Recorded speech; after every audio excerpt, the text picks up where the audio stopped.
Good morning, everyone, and thank you for joining us for ICONversations. The ICON program is designed to celebrate our company's top producers. These agents have not only exceeded capping status, but have also reached exceptional milestones, earning them various stock grants and the opportunity to earn back their paid company dollar. From Texas, we have Jenna Turner. From Virginia, we have Riley Hall. From Washington, we have Jeff Dickinson. From Manitoba, we have Michelle Harton. And from British Columbia, we have Laura Healy. Laura, take it away. Well, first of all, I'm so honored to be hosting this call. Thank you so much, Brian. And thank you, Riley, Jenna, Michelle, and Jeff for being the most incredible group ever. I'm really looking forward to getting to know you guys today on the call and really taking a piece of information away. Like every time I do one of these calls, I learn so many interesting things, not only about other agents, but about how you do your business to hit such a prestigious status. So I don't ever take the status of ICON for granted because I believe we all work super hard to get there. So I've done a few of these calls and I'm going to kind of switch it up a little bit. I want to get some audience interaction first. And then I'm going to learn a little bit about the panel. So first of all, guys, I know it's a Friday morning. It's 9 a.m. on Vancouver Island time. So let's talk about one of our favorite topics. Are you guys ready? I'm sure you are. Raise your hands. Who in the audience are currently buying leads? Let's see some interaction, guys. Who in the audience is currently buying leads? You can also put it in the chat. We must have a few.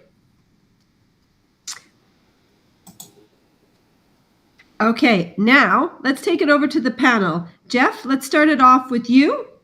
Oh, we got April. Yes, you're buying some leads. That's great.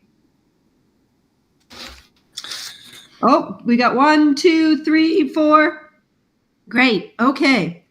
We're always curious because between the different marketplaces, the strategies of how we attract our sphere of influence clients, how we do our business, how we hit this ICON status is all very different, right? From a small town on an island in Alaska, right, Brian, to downtown LA, the strategies, the dynamics of business are dramatically different. So I think it's important to acknowledge that. Okay, Jeff. Good morning. ICON agent.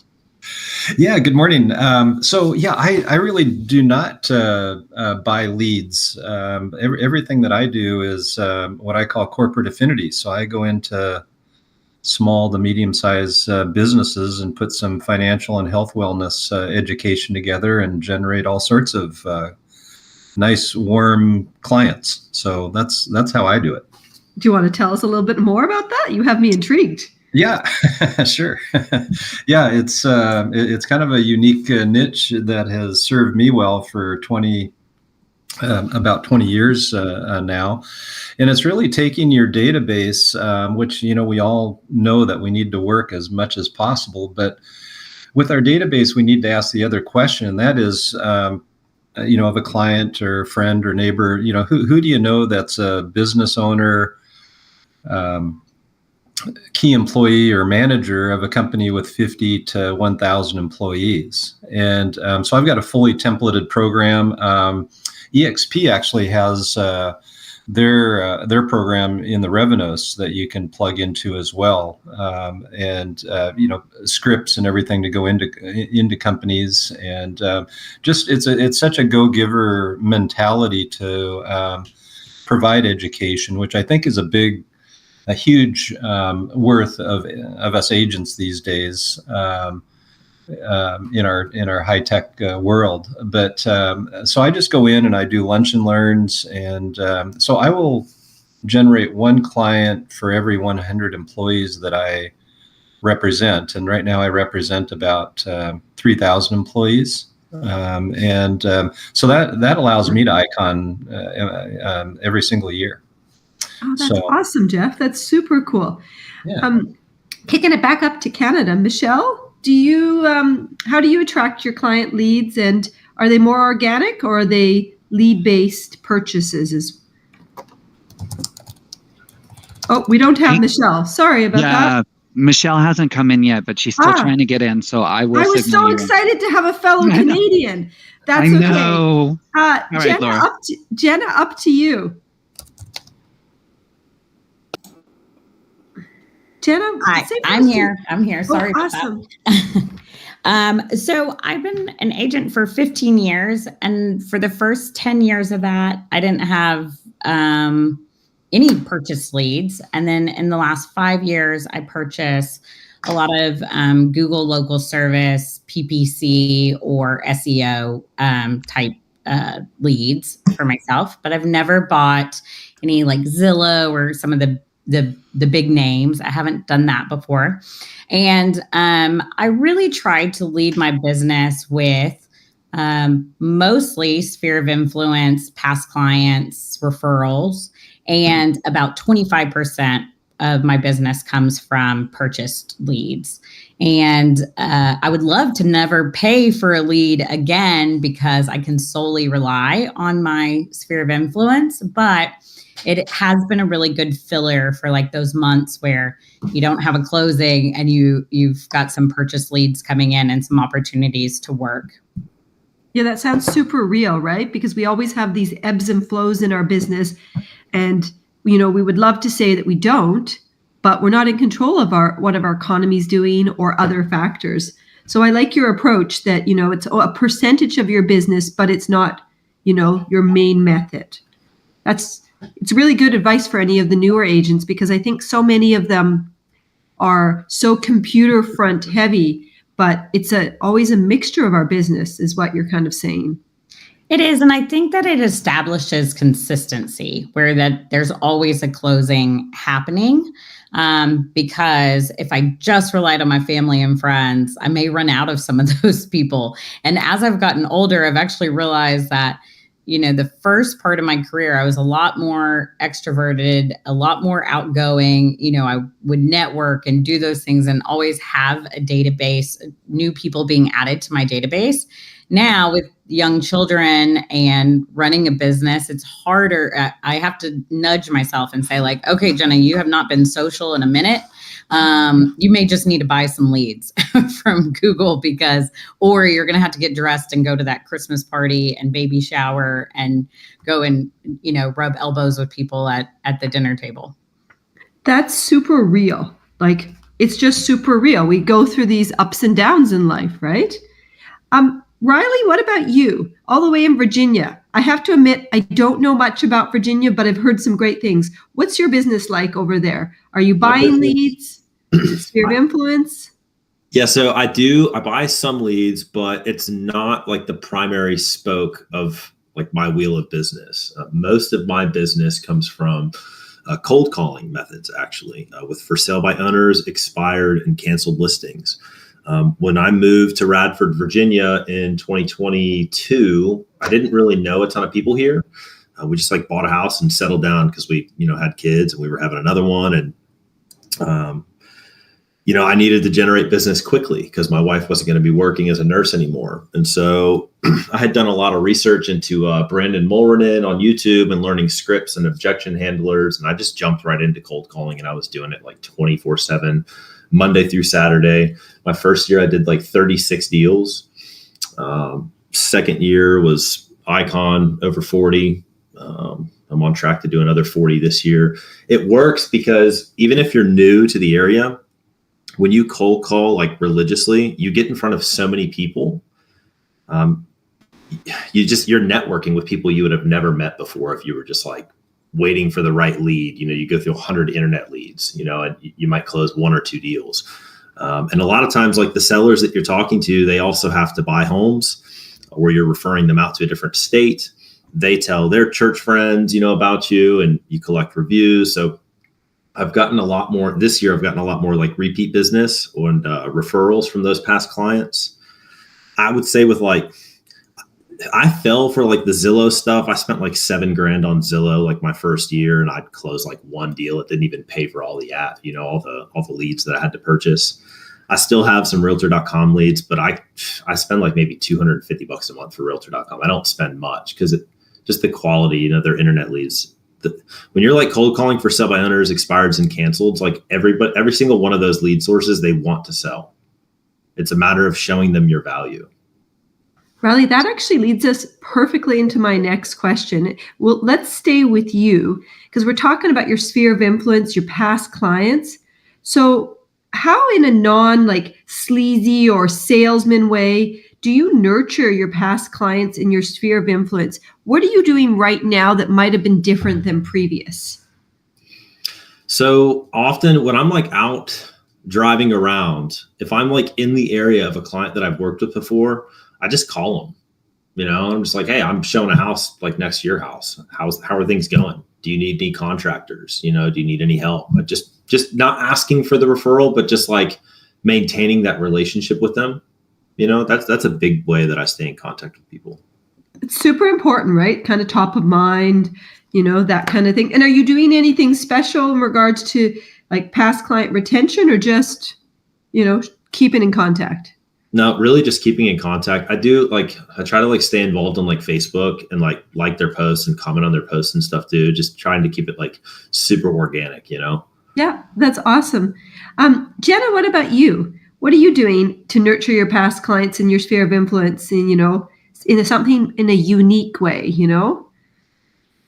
Well, we do some annual events. I'm in Texas. Crawfish boils are a big thing. We just had a huge crawfish boil, and we do pictures with Santa. We do some of those events. I would say prior to COVID, those were a lot more popular. And since right after COVID stopped, they got popular again, but it's been harder and harder to get people with busy schedules to come out to events.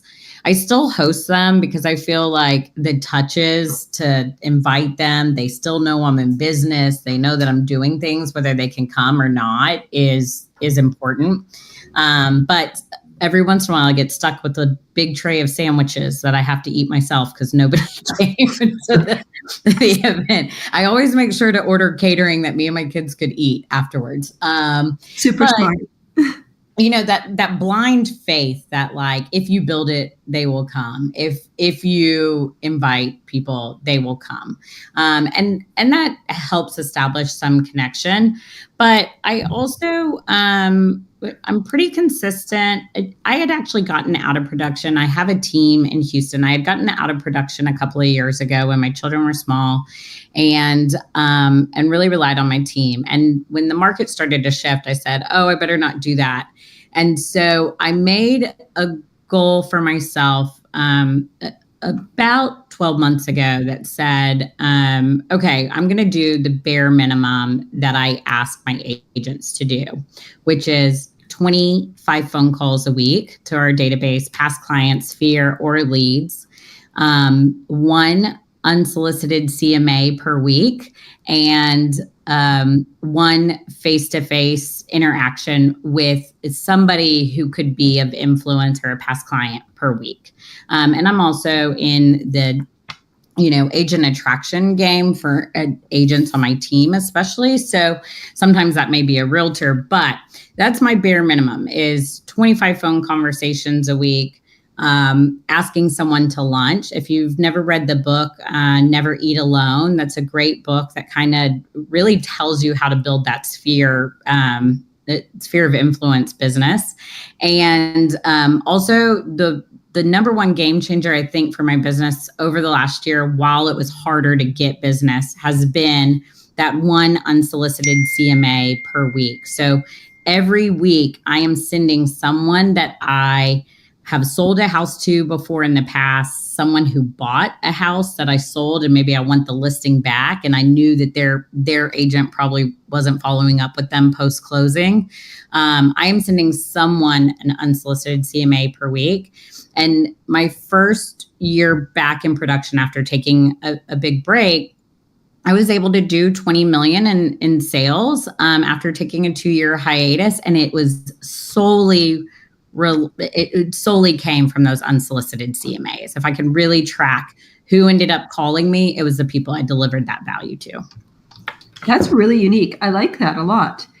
Now, Jeff, with your business, it's slightly different because you obviously still have interaction with these clients on an ongoing basis. Is that correct? And Yeah, I do. I do. Yeah. So my practice is a bit of a yard sale in that I operate at least an hour radius of Seattle, Washington. So, they're kind of all over the place. So, one of the things that I do is an annual pie event in November. That's pretty popular, but I'll tell you the logistical nightmare of distribution. It just takes literally about a week and a half to get to everybody, but it's very, very effective. Other than that, I'm just using by referral only, so they're getting a newsletter and a postcard branded to me every single month. I'm using HomeBot, so they're able to see what's happening in their neighborhood. So kind of the basics, and then doing quarterly calls.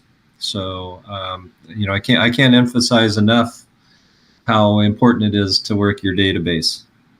That's awesome. Yeah, it's really a good reminder. I think sometimes we, Jenna, you talked about this a bit. So sometimes we kind of hit that point where we get kind of burnt out, or we've had a tough client, or we've just, life just kind of gets in our way. What do you do to refill your cup and kind of get back in the game, Jenna?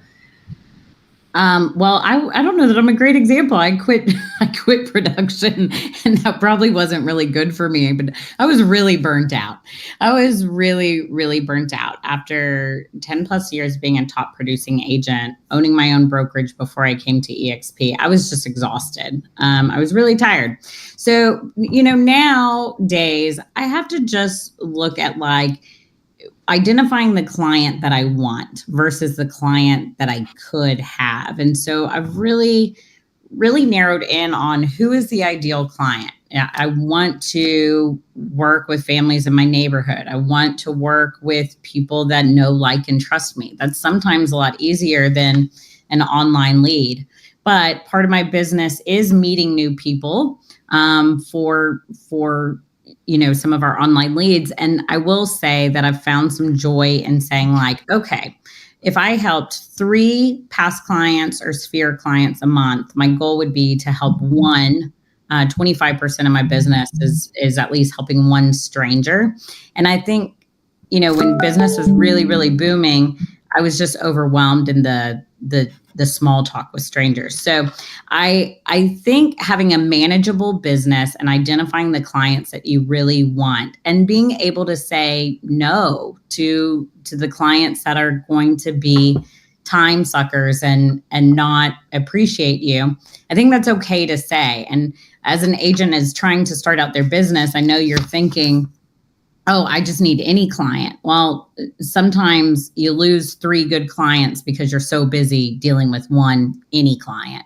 So that's what I would encourage, is being able to say no to the people who you don't need to say yes to, and identifying who your perfect client is and finding them. Yeah, it's really important. I think the more and more years we get into business, we learn when those people are either time wasters, energy, consumers, whatever it might take. But I know that even the most established agents get kind of they'll have a client and it'll take a lot out of them. Brian and I were joking about it yesterday because, you go through ups and downs in the market. So it's really cool that you acknowledge that you just need to kind of reset your goals and think about who your, if you want to use the word tribe or your sphere or your people are, and really stay true to that. Because I think as agents, we can easily get distracted with, what we're trying to do, but really what fills you up, right?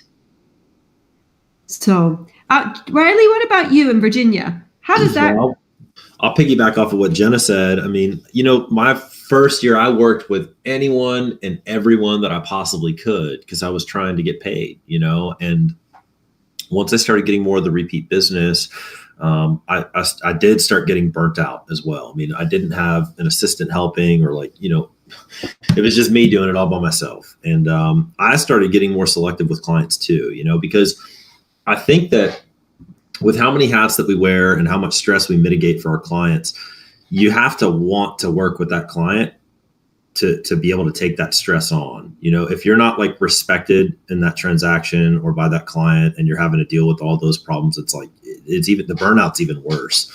And then, I've got 3 younger kids, a wife, we've got one on the way as well. And so to relax, I just take them out. I go and schedule stuff with them and go have fun and take the weekend off. I haven't been working weekends. I might work like 1 Saturday a month. I don't work Sundays. I work Monday through Friday most of the time. And I know that like not everybody can do that, but it just is That's what awesome, it is. Riley. That's awesome. Spending time with your family, right? Like, yeah, it's like, what's the point of all this? Why? What's important? Yeah. Yeah, absolutely. I think this business can be really tricky sometimes because we think that, sometimes we get mixed up with our priorities, but our priorities are, our family, our partnerships. Yes, making money is important, but look, 2 out of the 3, and I'll weigh into Jeff next, but 2 out of the 3, and I'm included in this, we can easily suffer from burnout because we have that high achiever personality. That's the go, go, go personality. And we want to be, hit these prestigious awards. We want to hit our financial goals, and life's expensive, but sometimes we forget, how do we take care of ourselves? Yeah, Laura, there's also a fear of like, if I'm not available 24/7, then I'll lose the client. But I found that if you set healthy boundaries with clients, they'll respect you more because you're able to set those boundaries. So let's talk about that for some of the newer agents. Let's share kind of what you've done, because I have, I'm not hesitant to say to a client, I'll get back to you in the morning about that. And, my clients know that rarely will I answer them before 9 a.m. because I'm not really a super early morning person, So talk to me about what you do to set healthy boundaries with your clients, because, you got to also block off family time, right? And not feel guilty that you're spending Sunday with your kids.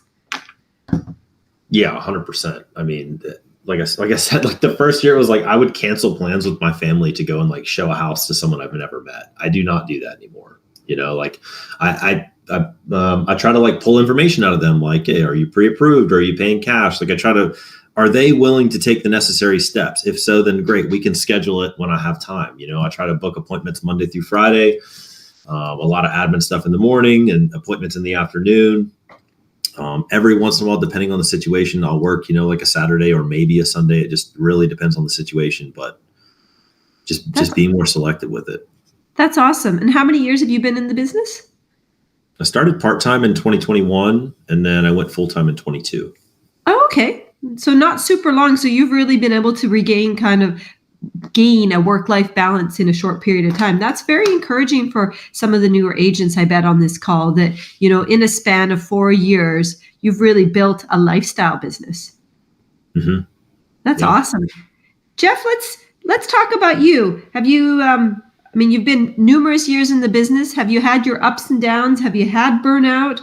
What, other than after Pie Week, the logistics of Pie Week, what do you do to kind of, keep that energy in your business?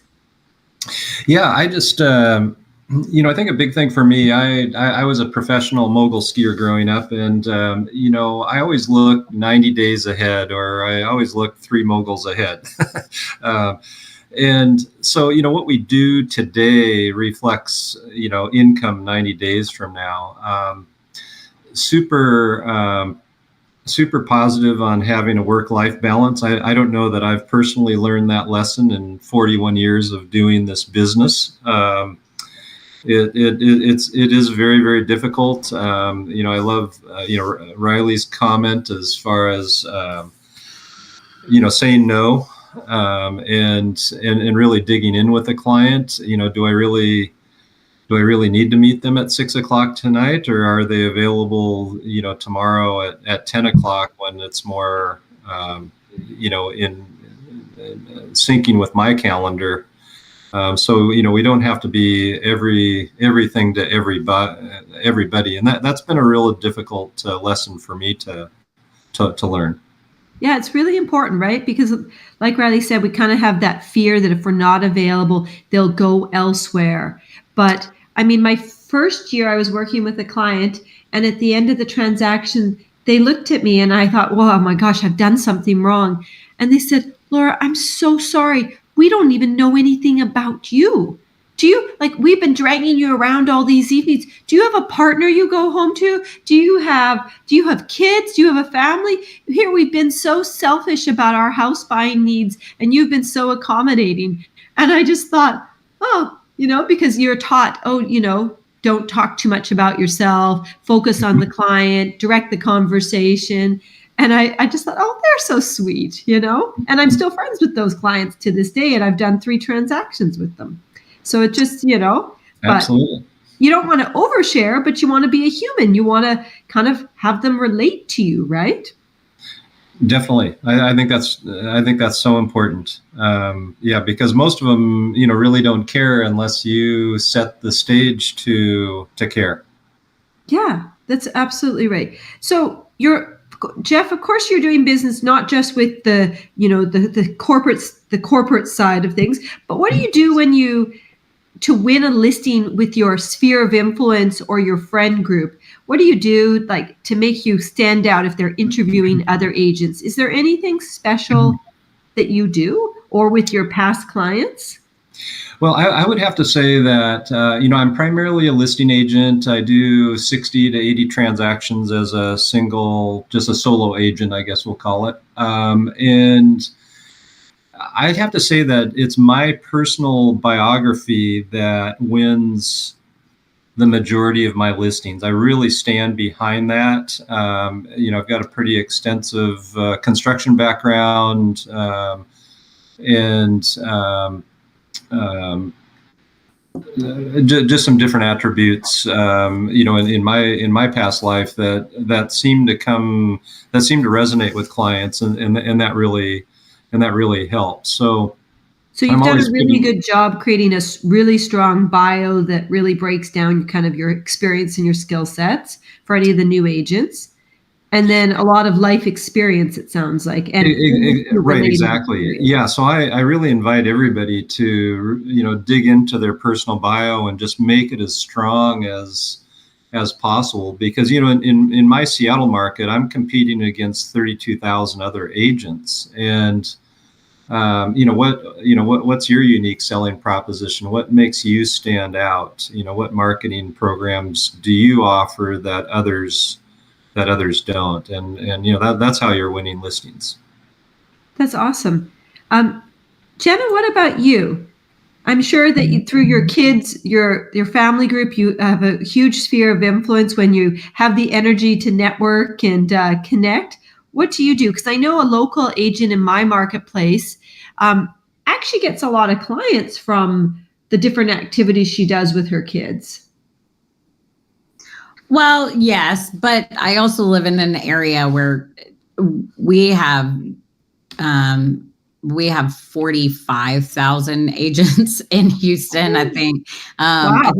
You pretty much know 10 people that have a real estate license if you are a home seller. But only a small amount of those 45,000 are actually doing the work. So I think it's got to be in the walk you walk and the talk you talk. Your reputation as a real estate agent comes from that elevator pitch. That what can you let people know that sets you apart when you are networking? That Jenna probably knows more about that elementary because I've seen her post about it before or talk about it before. My clients know there are certain things on my calling card where my clients know I'm very vocal about fighting property taxes. I probably know more than the average realtor would about protesting my property taxes, which is a big thing here. And so they really see me as that professional that understands the financial aspect of homeownership.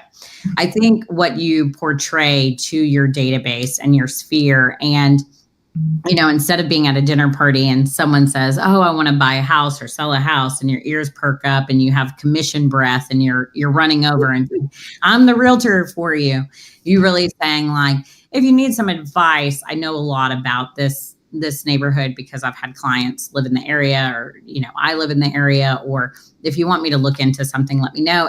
And less forcing. I started to get kind of grossed out at dinner parties when I was realizing like, oh God, everybody's a realtor and I just don't want to be that girl. So, finding your niche, but I also really encourage you to find your niche of things that you like anyways. I'm part of a women's club in my neighborhood and I really enjoy that. And, there's like 20 realtors that are in that women's club, but I stand out and I probably get the most referrals out of everyone because I'm actually volunteering to stuff the envelopes for our event. And I'm actually doing the behind the scenes work instead of just showing up and saying, here's my card, hire me. So right. You're real. You're being authentic. You're giving. And that's why you can't really fake your way into networking. You have to, if you have an interest in pet rescue, run that route. If you have an interest in fitness, those are your niche. That's your people. Find the people and the things that you enjoy anyways, and create the business opportunity out of that.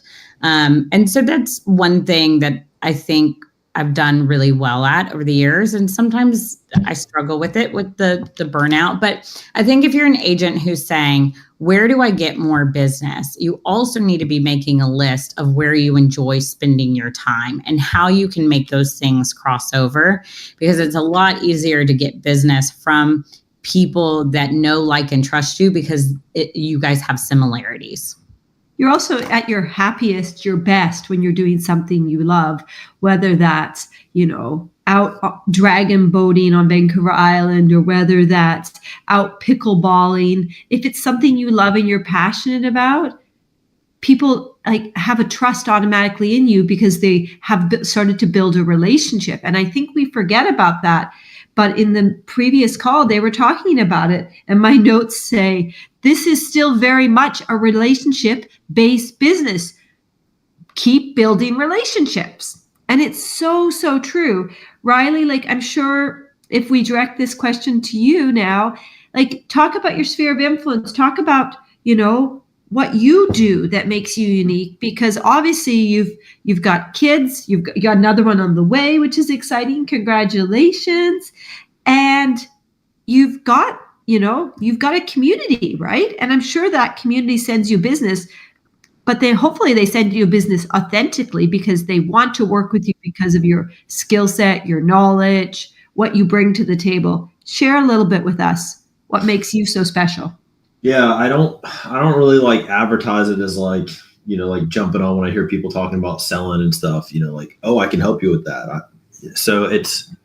I'm just real with people, because I'm a firm believer that I'm going to get connected with people who just organically want to work with me. Right. I don't like trying to force things anymore because it comes off as salesy and not authentic. And so, yeah, it's hard for me though, because I don't really my niche kind of goes with my lifestyle, right? I'm more of a hermit. I don't go boating. I don't golf. I literally play video games and spend time with my family. I just picked up gardening, and that's a home skill too. So I don't get out all that much. So I don't meet tons of people, but that lines up with cold calling for me, because it's if you respect me and I respect you, then I absolutely want to help you in any way, shape, or form. So let's build the trust. I'll be honest and shoot straight with you. I mean, I tell people what they don't want to hear. And some people recognize that and they value that, I mean, with cold calling for sell by owners, expires and cancels, these sellers are hearing everything under the sun from, people telling them, agents telling them their home is worth more than what it actually is just to get a sign in the yard, people who can't sell their house and they're blaming it on the market. I mean, they're hearing every excuse under the sun. So I just try to be honest with them, hey, you got crappy pictures and they overpriced it, just reminding them about their goals. Be real, right? Yeah, exactly. And if they're not a good fit, if they don't respect that, we're not a good fit for each other anyway. I'm not sweating it. Well, and recently I have a listing in one of my listings in actually an area I live in. And I was a little bit dumbfounded why it was so quiet on one of my listings. And sure, our economy's doing interesting things, and sure, we've had some political distraction, but I look at my listing and everything appears to be perfect. So I thought, I'm going to call all of the other agents that have listings in this area and hear what they have to say. And it was a little bit reassuring that I wasn't the only one that, wasn't run off my feet with showings. But we decided to collaborate and network together, and we've come up with an event to draw attraction to our 3 listings in the area, because we believe that all these 3 homes are very special. But I thought, how can we make it so that we stand out as the top 1 or 2%, in our marketplace? Let's do something that makes us say, like, it's not about, our social media images, but it's about giving exceptional service to our clients. Our clients know we're going above and beyond. And sometimes you've got to get creative. So I always find that interesting, because one of my kind of my second last question before we wrap up today, Riley, is how do you attract that kind of that sphere of influence buyer, that tribe buyer to you, that person that is truly your kind? Like, when you get on the phone with them, how do you know who your person is? Because obviously you have interests. You've just mentioned you love video gaming. You're very focused on family. Talk to us about who that is. Like, is there a type of buyer that you're out looking for in the market? Not really. There's really not for me. Okay. It's not based off like interest. It's based off of like professional relationship. Like, that you're going to get honesty with me. Awesome.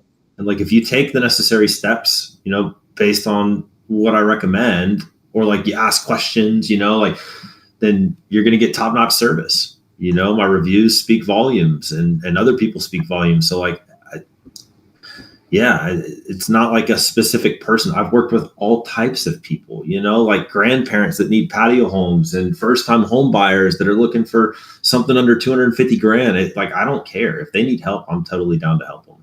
Yeah, I'm just like you. Let's talk a little bit more about what review platforms you're on. Reviews, I think, are personally, I think they're very key. Let's talk about, where are you posting your reviews? Are you, how quickly are you asking clients for reviews after the transaction has kind of finalized? When I first started, I made the mistake of asking for Zillow reviews because I did not have a Google business set up. Since then, I've created a Google business account. I run it as a service-based business because our headquarters for the Virginia brokerage is like 3.5 hours away. That's been huge. I've gotten quite a few listings and buyers from my Google business.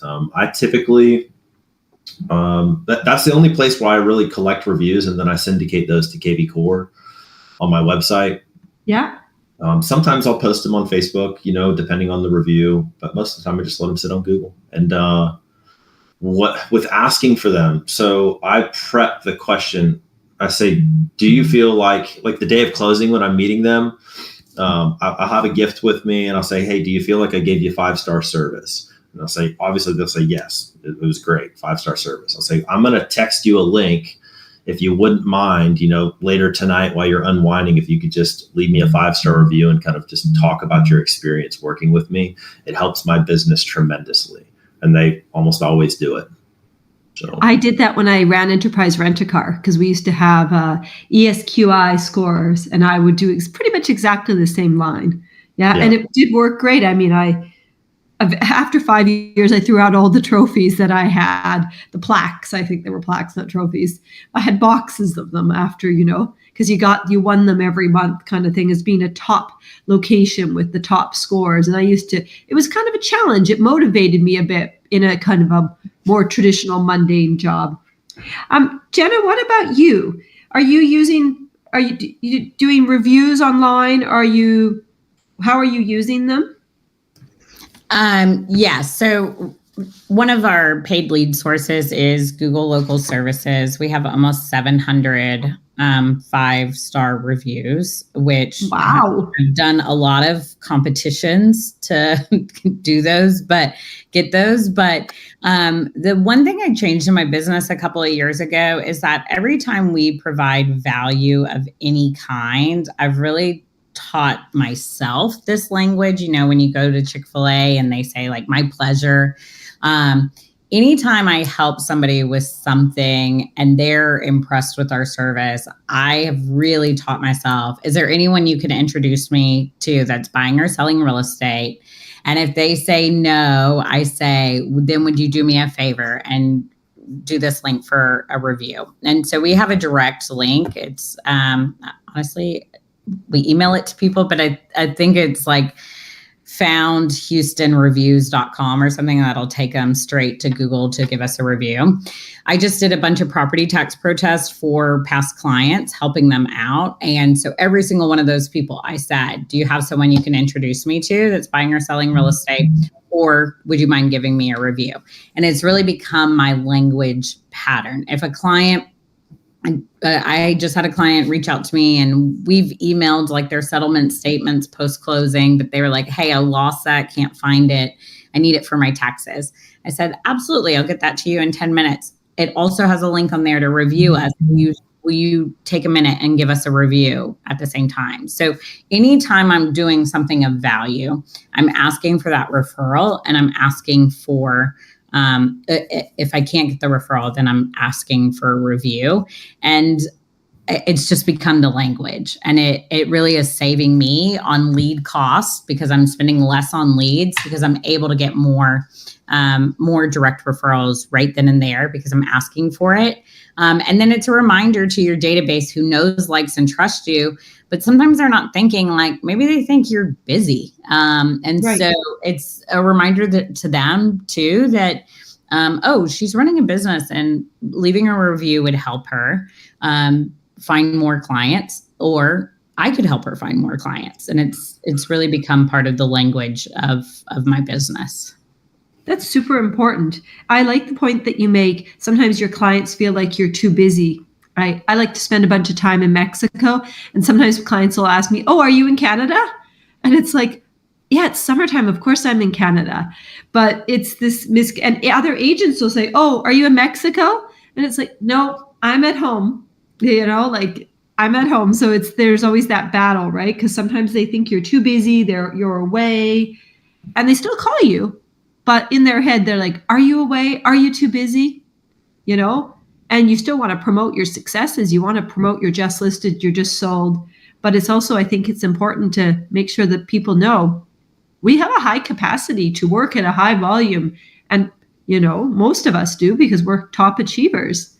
So before we wrap up this call, as many of you know, when you listen to these calls, let's go through, and Jeff, we'll start with you.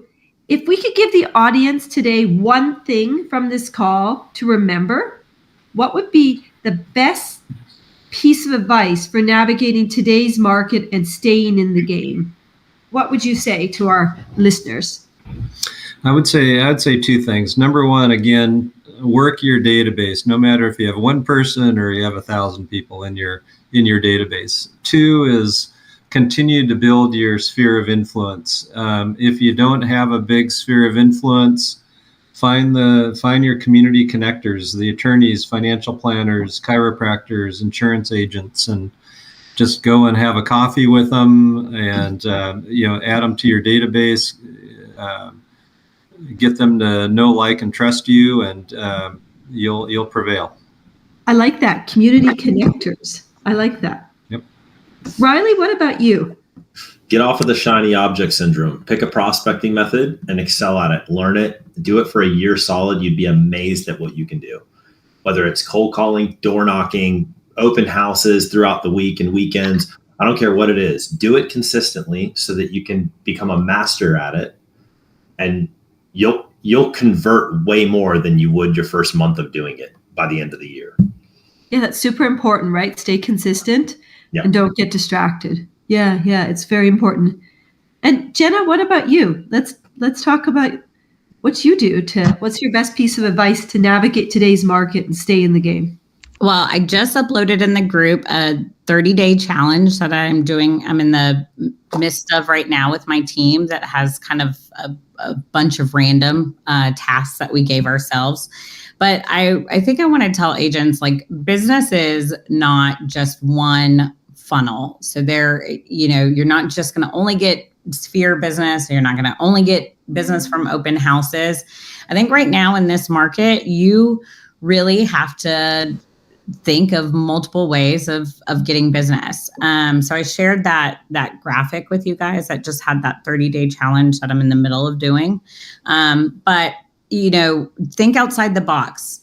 You've got to do a little bit of everything right now, a little bit of calls, more connection, offering value, open houses, meeting new people. It's got to all be part of your business plan. It just can't be one thing. And if you're just waiting for one thing to work out, your pipeline's going to go dry while you're waiting. So right now, find as much different sources from business and branch out and find what works for you. And you can't be too picky right now.